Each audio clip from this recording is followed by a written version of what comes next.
మీరెవరైనా తీసుకురా, నేను తీసుకొస్తాను. బాధితుల తరపున మాట్లాడదండి, బాధితుల తరపున అడ్వకేట్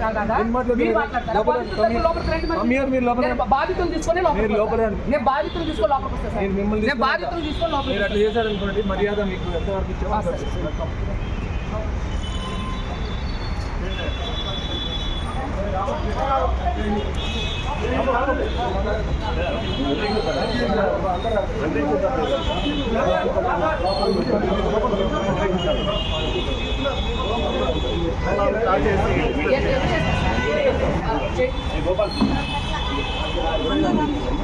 జరగండి, అరే అంత ముందు పెట్టకండి.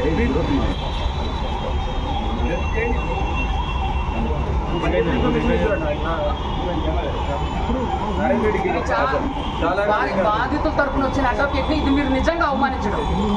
బాధితుల తరపున వచ్చిన అడ్వకేట్ ని ఇది నిజంగా అవమానించడం. మీడియా మిత్రులు అందరూ కూడా గమనించండి. నేను కేసు పెడితే 2 వారాలు టైం తీసుకున్న సిఐ సార్ ఆవిడ కేసు పెట్టడం ఒక్క రోజులోనే ఎఫ్ఐఆర్. ఇది ఎక్కడ సార్? సార్ నేను ఎప్పుడు సార్ ఇచ్చింది 22వ తారీఖు ఇచ్చేసారు. ఈ రోజు మరి మంగళీ గారు ఎట్లా ఒక్కరోజు అయితే సార్ నాకు ఫోన్ చేశారు కదా, ఏఎస్ఐ గారు ఫోన్ చేశారు సార్. మీ కేసులో రమ్మని చెప్పాం, మీ కేసులో రమ్మని చెప్పాం. మీ కేసులో సార్ ఇది చాలా అన్ఫేర్. సార్ మేము కూడా కెమెరాస్ ఉంది కదా, మీకు గౌరవిస్తాం. ఏంది వినండి.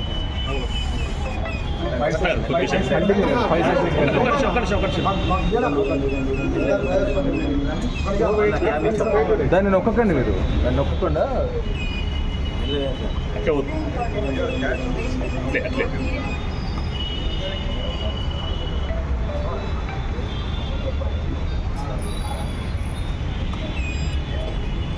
ట్వంటీ 27% ఉంది. 27% ఉంది కన్జ్యూమ్డ్ ఆల్కహాల్ మీద 27%. సరే తీయండి ఇదంతా తీసుకుంటాం. ఆల్కహాల్ కన్జ్యూమ్ చేశారు. పాజిటివేనండి, ఆల్కహాల్ కన్జ్యూమ్ చేశారు, బట్ డ్రైవింగ్ చేయడానికి ఎలిజిబుల్ అంతే. ఇది చూడండి, కేవలం కూడా భయపెట్టే మభ్య పెట్టే ప్రయత్నాలు ఇవన్నీ కూడా భయపెట్టి మభ్య పెట్టే ప్రయత్నాలు. లీగల్ ప్రొసీజర్ గానే వెళ్తాం సార్. మీరు మీడియా వాళ్ళు కూడా ఇక్కడ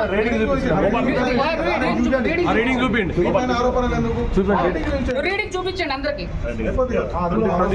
డ్రైవింగ్ చేయడానికి అందరూ వినండి, డ్రైవింగ్ చేయడానికి ఎలిజిబుల్ అట. అది ఎంత 35 ఎబో ఉండాలి. నేను డ్రైవింగ్ గురించి మాట్లాడాను, నేను చెప్పి క్లియర్ చెప్పాను కదా. అంటే ఇది దీంట్లో ఇది పక్కదారి పట్టించడానికి ఆల్కహాల్ టెస్ట్ అనేది ఇది పక్కదారి పట్టించడానికి. దయచేసి మీరు వీడియో మిత్రులందరూ కూడా గమనించండి. ఆల్కహాల్ కన్జ్యూమ్ చేసేసి బాధితుల తరపున బాధితులు తీసుకొని వస్తున్నాము అనే విషయానికి సంబంధించి మీడియా వాళ్ళని రమ్మని చెప్పి ఇది కరెక్ట్ కాదు, అడ్వకేట్ గారు ఇది కరెక్ట్ కాదండి. నేను అదే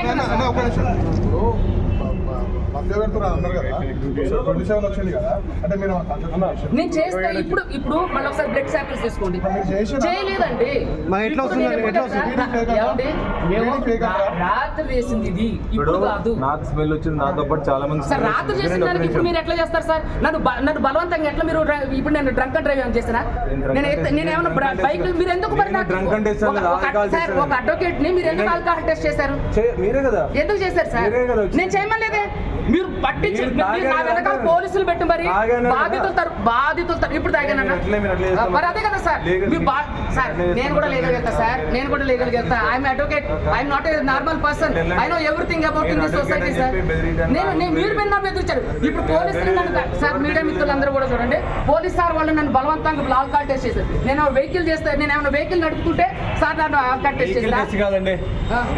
ఎందుకు అంటే పోలీస్ స్టేషన్ లీగల్ ప్రొసీజర్ తెలియదు అనుకుంటా. చెప్పండి. వెహికల్ డ్రైవింగ్ చేస్తేనే టెస్ట్ చేయరు. వెహికల్ డ్రైవింగ్ తాగి పొల్యూషన్ వస్తే పబ్లిక్ ప్లేస్ లో ఇప్పుడు తాగానన్నా. ఇప్పుడు ఎక్కడ తాగానని చెప్పింది. ఏమండి నైట్ ఆల్కహాల్ తీసుకుంటే ఏమండి మీరు నైట్ సార్ తీసుకున్నారా? నైట్ ఆల్కహాల్ తీసుకుంటే ఈ మీరు నైట్ వచ్చిన అది కరెక్టా కాదా మీరు చెప్పండి. కాదండి తప్పు. అది ఏమండి తప్పు. ఇప్పుడు ఎవరు కూడా ఏమండి అందరికీ మీరు చెప్పాలా నైట్ చేసా ఇది ఎంత పక్కదారి పట్టించడానికి పోలీసులు చేసే ఆ చర్య.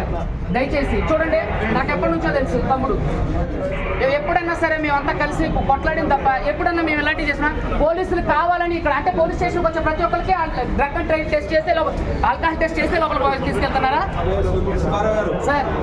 చెప్పాల్సింది అయిపోయిందంటే వాళ్ళు అయిపోయిందా? అవలేదు సార్, బాధితులందరూ ఈ విషయానికి సంబంధించి బాధితులు గురించి కాదు. ఈ విషయాల గురించి మీరు ఏదో చెప్పాలి. మీరు ప్రతి ఒక్కరికి పోలీస్ స్టేషన్కి వచ్చే ప్రతి ఒక్కరికి కూడా ఇక్కడ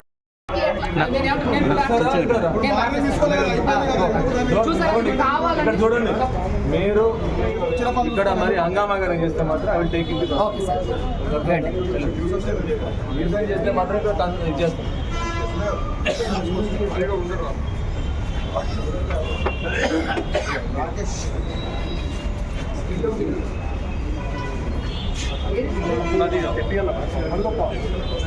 మేము ఎదిరించట్లేదు సార్. మీరు వద్దు అని చెప్పాను. మీరు వాయిస్ కదా సార్. సార్ నేను వాయిస్ మీకు చెప్పినానికి ఇంత వాయిస్ రేసి మాట్లాడుతారు. ఎవరు మీరు మాట్లాడుతారు. మీరు మాట్లాడిన సమాధానం చెప్తున్నాం. మీరు ఎవరండి చెప్పండి. అరే మేము జర్నలిస్ట్ సార్. మీరు ఎవరండి మాట్లాడారండి? ఎంత వాయిస్ వాయిస్ చెప్పామా? వాళ్ళు వచ్చి మాట్లాడి